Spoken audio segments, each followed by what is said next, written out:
날씨가 우중충합니다. 네. 그럼에도 불구하고 여기만 그런 거 아닐까요? 아니 난 이제 실제로 어제 저녁부터 전쟁의 위협을 느끼고 있어요. 아 진짜? 네. 너무 무서워요. 진짜 무서워 나는. 아니, 실제로 그 정전 이후에 그러니까 45년 정전 이후에 러시아의 폭격기가 8대나 우리나라 동해안 상공 쪽으로 왔다라고 하는 뉴스를 보았습니다. 일본도 그 띄운 폭격기가 이 전략 핵무기를 쏠 수 있는 게 전술이 아니에요. 전략 핵무기야. 40킬로톤 가까이 되는 전략 핵무기를 2개 정도씩 이게 탑재할 수 있는 그 말하자면 초대형 그 핵무기거든요. 이게 이제 끝판왕이야. 전쟁에 있어서 얘가 나온다는 건 끝판왕인데 얘가 일본 협박할 때 2대까지 일본을 한 바퀴 돌았어요. 근데 우리는 8대가 왔어, 출격을. 만약 거기 실었으면 16개 들어있는 거야. 히로시마급의 그 준하는 핵폭탄이. 근데 우리는 그런 거에 대한 두려움이 없어요. 그리고 거기에 대해서 예전처럼 그 우리 러시아 전투기 방공식별구역 나타났을 때 문재인 정부 때 쫓아가갖고 기관총 쏴갖고 내쫓았잖아. 그런 거 했다는 얘기도 없더라고. 오면 오는 대로 어서 오세요. 때리러 오셨나요? 이런 생각인가 봐, 이놈들은. 그 얘기 먼저 해보고 지나가도록 하겠습니다. 그래요. 그럼 그 얘기 먼저 합시다 그러면. 전쟁 직전에 와 있는 대한민국의 상황, 이게 다 윤석열이 러시아를 건드린 다음에 일어난 건데요. 자, 러시아가 공식적인 입장을 내놨습니다. 네, 경의 발언에 대해서 러시아 외무부는 우크라이나에 대한 어떠한 무기 제공도 반러시아 적대 행위로 간주하겠다면서 한국이 우크라이나에 무기를 제공하면 한반도 주변 상황에 대한 러시아의 입장에도 영향을 미칠 수 있을 것이고 양국 관계에도 부정적인 영향을 줄 거라고 강조했습니다.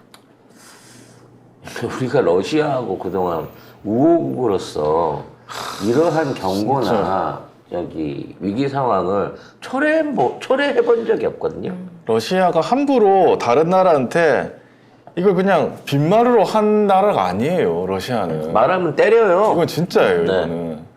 그냥 립서비스하는 일본이나 뭐 이런 그 중국하고는 또 달라요. 러시아는. 근데 러시아가 대놓고 이 부분에 대한 지적을 하고 있는 거야. 그래서 나는 대통령실이 쫄아가지고 어떻게 반응을 할까 무서워서 또 바이든 날리는 거 아닌가라고 얘기를 했더니 진짜로? 야, 이번엔 더 세게 나왔어 대략. 네, 우리 외교부는 가정적 상황을 얘기한 거라면서 이에 대해서는 코멘트하지 않겠다고 전했습니다. 다만 경의 로이터 통신 인터뷰 내용을 좀 정확히 읽어보라라고 정확히 읽어봤는데 우리는 러시아한테도 이런 말 할 수 있어? 정확히 하려고 읽으라고? 그러는데 러시아한테 한 말이에요. 와 진짜. 어떻게 이런 말을 겁도 없이 이제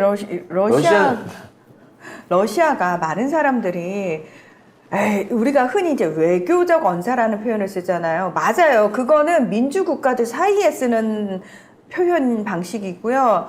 러시아는 이미 미국이 악마화 시킬 대로 악마화 시켜가지고 푸틴은 그런 따위 걸 두려워하지 않아요. 니들은 내가 뭘 좋은 걸 해도 나만 악마화 시키고 뭐든 니들이 잘했다고 하는 애들이잖아 라고 공식적으로 얘기하는 사람이거든요. 그래서 러시아는 대놓고 예를 들면은 이제 왜 해적들이라든지 또는 뭐 러시아인들을 인질로 잡아가지고 뭔가 협박하고 돈을 얻어내려는 세력들도 IS 같은 애들도 러시아에 대해서는 도발을 하지 않습니다. 왜냐하면 실제로 그렇게 했다가 러시아는 바로 전투기 출격이에요. 그냥 죽여요. 그냥 죽여버린다고. 그러니까 러시아는 실제로 그런 전력들이 있고 그래서 그 다음부터 얘네들 사이에 암묵적으로 러시아는 잡는 거 아니야. 러시아는 협박해서 돈 뜯어낼 수 있는 나라 아니야예요. 그게 가능해요. 러시아기 때문에 그게 가능해요. 나는 오늘 내가 뉴스 공장 오늘 봤는데 그 러시아 그 전문가분이 나와가지고 굉장히 뭐 피살이라든지 피습 아니면 테러 위협 같은 거를 걱정하면서 잠이 안 온다고 하잖아요. 근데 다른 사람들 막 웃고 있거든? 아니 이거 진짜라니까. 이거는 진짜 죽어요. 죽어 진짜 죽인다니까. 그 사람이 왜 잠을 못 자겠어요? 지금 제가 볼 때 러시아에 가 있는 한국인들 진짜 위험합니다. 제가 말씀드렸잖아요. 지금 4월 22일이 레닌 생일에 20일이 레닌 생일이고 22일이 오늘 20일이네. 22일이 히틀러 사망한 날.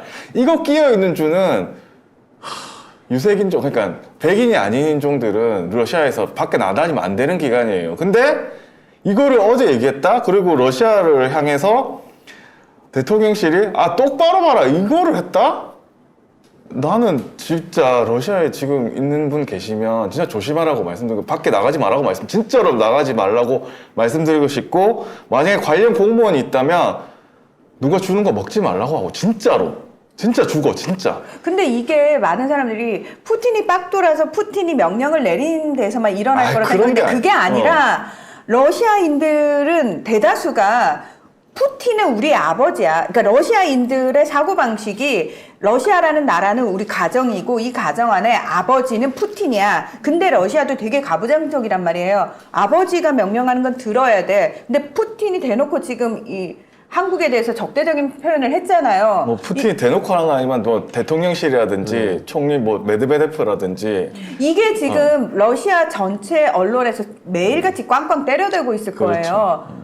이렇게 때려대고 있으면은 러시아인들한테는 한국은 이미 적으로 인지가 되는 거고, 거기서 러시아에도 우리나라의 태극기 할배 같은 엄마 부대 같은 정신 빠진 사람들이 한둘이겠냐고요. 그럼 그 사람들은 내 아버지를 위해, 내 조국을 위해 그냥 그러면서 한다고요. 그래서 지금 이제 푸틴은 직접 말하라고 대통령실이 경고했고, 메드베데프가 거기다 대놓고, 전 대통령이죠. 한마디 못했어요. 근데 우리 방송 봤나 봐. 앞으로 북한에서 러시아제 신형 무기가 발견될 거다 라고 하는 얘기를 했어요. 결국은 우리가 우려한 대로 직접 치기는 좀 뭐 하니까 북한을 어떻게든 부추겨가지고 국지전 내지는 그런 류의 전쟁으로 이걸 확대하려고 하는 거고, 윤석열은 은근히 이걸 바라고 있는 게 아닌가? 라는 생각까지 들어요. 메드베데프가 푸틴이 대통령 하다가 이게 선수 제한에 걸리니까 메드베데프를 잠깐 총리를 앉혔다가 그 다음 다시 푸틴이 러시아 되거든요. 이 사람은 완전 최측근이에요. 근데 이 사람이 북한의 최신 무기, 러시아 최신 무기가 이제 발견이 될 거야, 이렇게 말을 했다고. 세계는 지난번에 이제 고체 연료 ICBM 나왔을 때 이거 출처 러시아 할 거다라고 우리가 얘기했는데, 정말 이런 식의 어떤 최신 무기들이 이 러시아에서 북한에 공급되잖아요. 그럼 그동안 우리가 지금 쌓아왔던 북한에 대한 그 여러 가지 킬체인부터 시작해서 수비 전술부터 시작해갖고 대응 전략 있잖아요. 이게 완전히 무용지물이 되는 거예요, 이제. 못 막아, 이제는 북한이 도발을 해도. 와, 이거는 진짜. 근데 여기서 우리가 그나마 희망이라고 얘기하면 다행스러운 게 있다면, 러시아는 정확하게 표적 살해를 한다는 거? 맞아. 그 홍차도, 방사능 홍차도 그거래요. 그러니까 홍차가 아니지, 녹차인데, 어쨌든 방사능 들어간 녹차인데, 그거는 약간 공개 처형이래요. 그러니까 마시는 순간 나였구나 이렇게 느끼는. 그 누가 줬는지도 알고 내가 마실 땐 몰랐지만 마시는 순간 몸이 반응했을 때 아는 그 공개 처형이래, 그거는. 그러니까 무슨 얘기냐면 러시아는 쥐도 새도 모르게 뒤에서 하는 게 아니고 그냥 대놓고 한다라는 거예요. 그리고 러시아의 주적이 명확하잖아요. 그러니까 러시아는 그걸 사실은 약간 일벌백계의 느낌으로 사용하는 거예요. 그렇죠. 그러니까 뭐냐면 애꿎게 주변인들, 그러니까 러시아 정부가 개입하면 애꿎게 주변인들 괴롭히는 방식으로 못 교육하는 거 안 해요. 왜냐면 러시아는 러시아에 대해서 네가 감히? 그러면 그냥 그 타겟, 딱 한 사람, 정확하게 그 타겟. 그리고 언론인 죽일 때도 뭐 언론사를 때린 게 아니고 그냥 그 그렇죠. 그냥 그 언론인을 죽이는 거예요. 기자만 딱 뽀개버려. 딱 죽이는 거예요. 그런 식이에요. 그러니까 주변 사람, 우리나라 검찰이 하는 그 양아치 짓 있잖아요. 주변인들 막 괴롭혀가지고 정말 너무 힘들게 이런 짓 안 하고 그냥 그 타겟, 딱 표적. 근데 대통령실이 더 큰 사고를 칩니다. 12분 전에 기사가 하나 나왔는데 끝까지 해보겠다는 거야? 우크라이나 무기 지원 여부에 대해서 이거는 러시아가 어떻게 하느냐에 따라 달려 있어. 라고 이 정도면 대통령실이 러시아한테 경 좀 처리해 주세요. 빠르고 정확하게. 와 세상에. 아니 뭔 배짱이야? 아니 러시아하고 우리하고 경제 규모가 비슷하다 그래갖고 지금 그냥 만만히 보이는 건가? 경 아니죠. 입장에서는? 와. 개념이 없는 거죠. 그냥 아무 생각이 없다. 생각이 없다. 아니 이게 기사에서 보면 무슨 뭐 윤석열이 6.25 전쟁 얘기하면서 뭐 러시아에 관련해 갖고 그걸 비교했다고 하는데요. 야, 진짜 러시아는 야 돌았는데 저 새끼. 그러니까 이 새끼 완전히 제정신 아닌데 그렇게 생겼어요. 지금 어제 저녁에 폭격기를 보냈는데도 불구하고 뭐야, 이게? 역대급이거든요. 8대를 보냈다고 하는 거는. 제가 이제 조심스럽게 예언 한 마디 하겠습니다. 우리 손에 피 안 묻혀도 될 것 같습니다. 너무 잘 됐네요. 예, 그리고 생각보다 빠르네. 예, 생각보다 빠릅니다. 예. 우리가 앞으로 어떻게 할지에 대해서는 향후 러시아에 달려 있다고 거꾸로 생각할 수 있다. 그러니까 이거는 싸움 졸라게 못하는 그 띨박한 애들이 들어와 때려봐 이런 식으로 도발하는 거거든. 아니 동네 양아치가 타이슨한테 덤비는 꼴이지. 근데 효도르한테 덤비는 꼴이지. 효도르한테. 효도르한테 야 너 힘 좀 쓰게 생겼다 대련 한번 할까 이러고. 야 네가 있는데 하는 거 보고 내가 할게. 니 좀 잘 해봐라. 이렇게 하는 거 효도르한테. 참 이게 진짜. 윤석열이가 6.25 전쟁 얘기를 꺼내서 지금 하게 되는 얘기지만 6.25 전쟁 때 러시아도 그 당시 이제 러시아 소련도 파병을 했잖아요. 그 파병한 군인 70%가 우크라이나 군대였어요. 그러니까 우크라이나는 우리나라를 침범해갖고 우리나라가 공산화될 뻔한 그 위기를 조장하고 그때 직접 파병을 해갖고 우리 국민들을 어찌됐거나 피해를 주고 학살을 했던 러시아 그 당시 소련군의 주축이 우크라이나 군대였다고. 그런 우크라이나를 우리가 지금 도와야 돼? 언제부터 우크라이나가 우리 혈맹이고 이렇게까지 우리 국민의 목숨의 위협을 감수해가면서까지 지켜줘야 될 그런 국가냐고. 이걸 지켜줘서 우리가 우크라이나한테 얻을 게 뭐 있어? 전후 복구 사업 1,000억 달러 한부터군이 따는 거? 도대체 우크라이나한테 이마만한 지원을 해주고 우리가 건질 게 뭐가 있길래 이런 판단을 하느냐는 거지. 이게 왜 심각한지 설명을 드리면은 로이터 통신하고의 인터뷰였어요.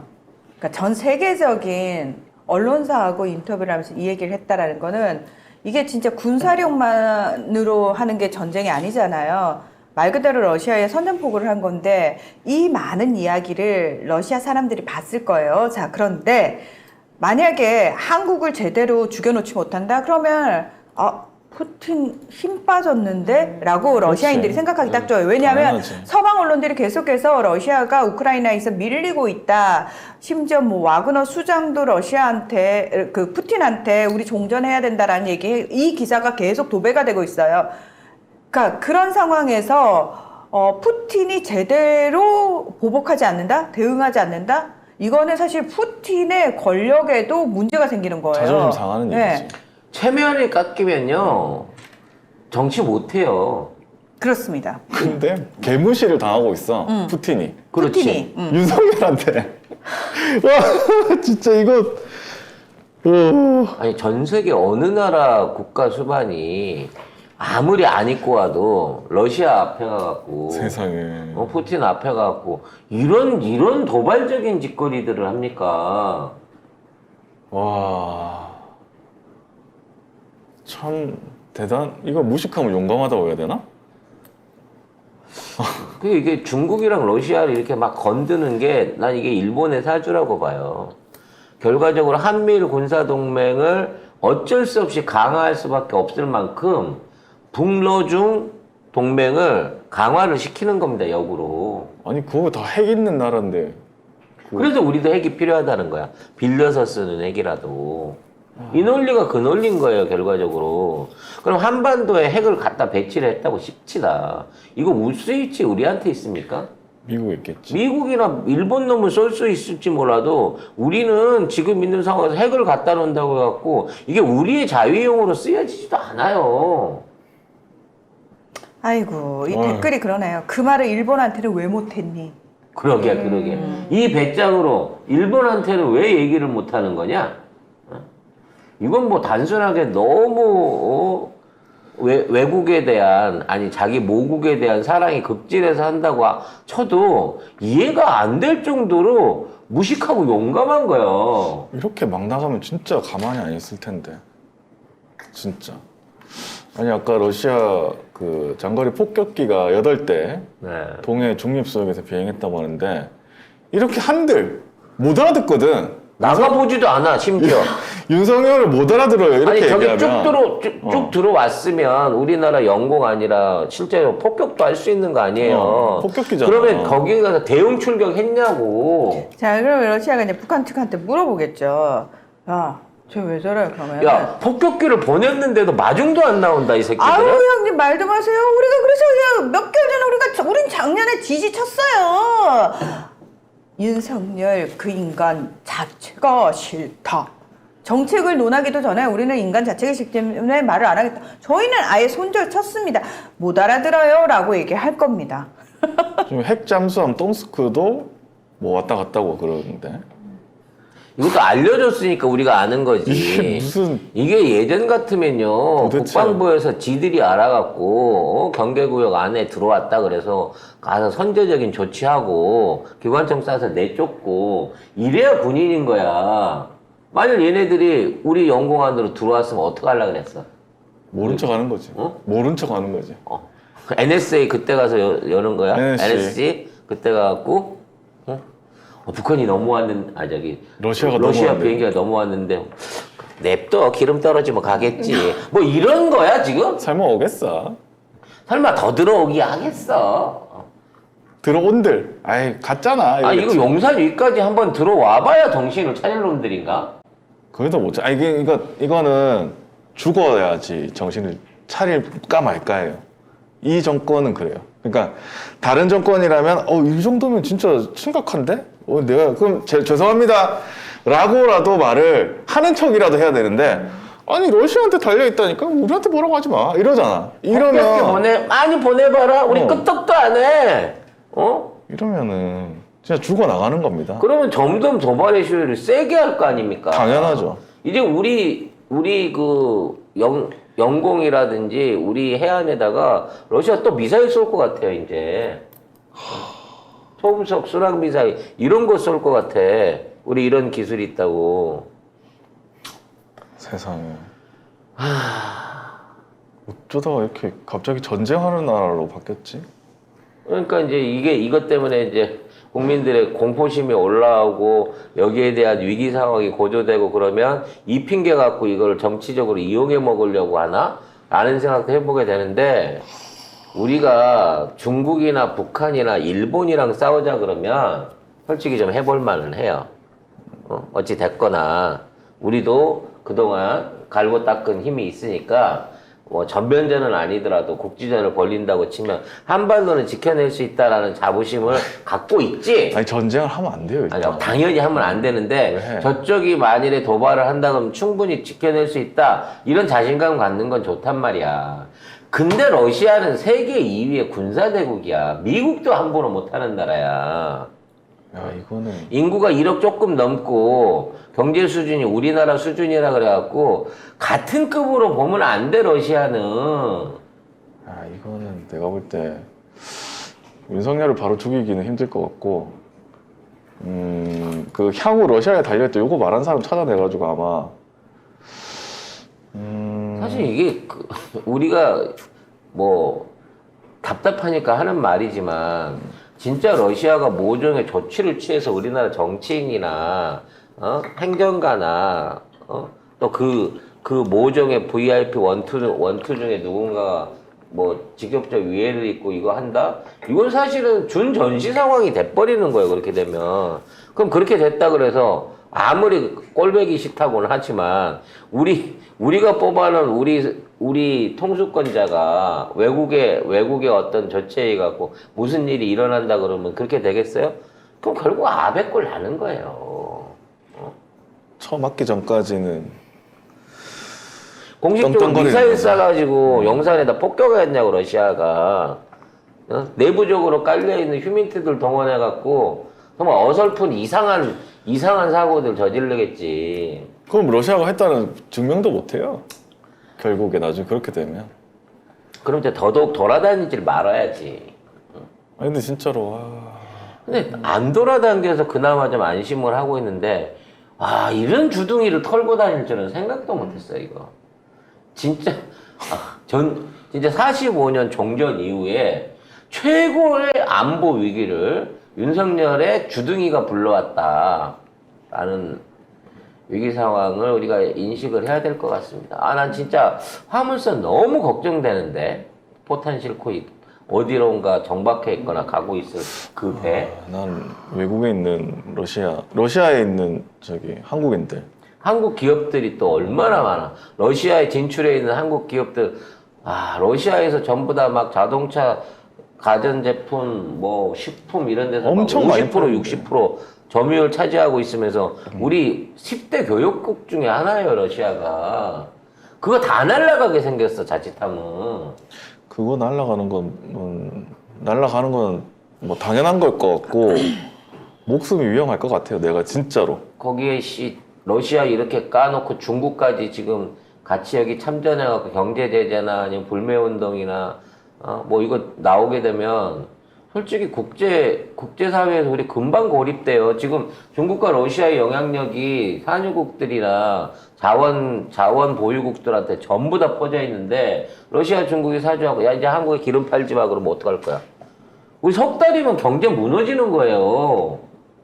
굳이 전쟁을 할 필요도 없다니까? 그렇죠. 중국이 남진국해나 뭐 이런 데서 한국으로 가는 화물선들을 억류시켜버리거나 아니면 아까 얘기한 대로 사우디나 이런 데다, 뭐 사우디가 우리한테 그러진 않을 거지만 카타르나 뭐 이란이나 뭐 주변 국가들하고 연합해갖고 한국에 기름 팔지 말아라라고 해버리면 그거 어떻게 해결할 건데? 우리 외교력 가지고. 난감한 상황입니다. 여러모로. 우리가 그렇게 대외적으로 건실한 어떤 그 안보력이나 경제적인 안정적인 토대를 못 갖고 있어요. 원자재랑 에너지 수입 못하면 한 달 안에 대한민국 경제 무너집니다. 어떡하려고 그래, 생각 없는 진짜로. 여기까지 국민들 위험해져. 정리합시다.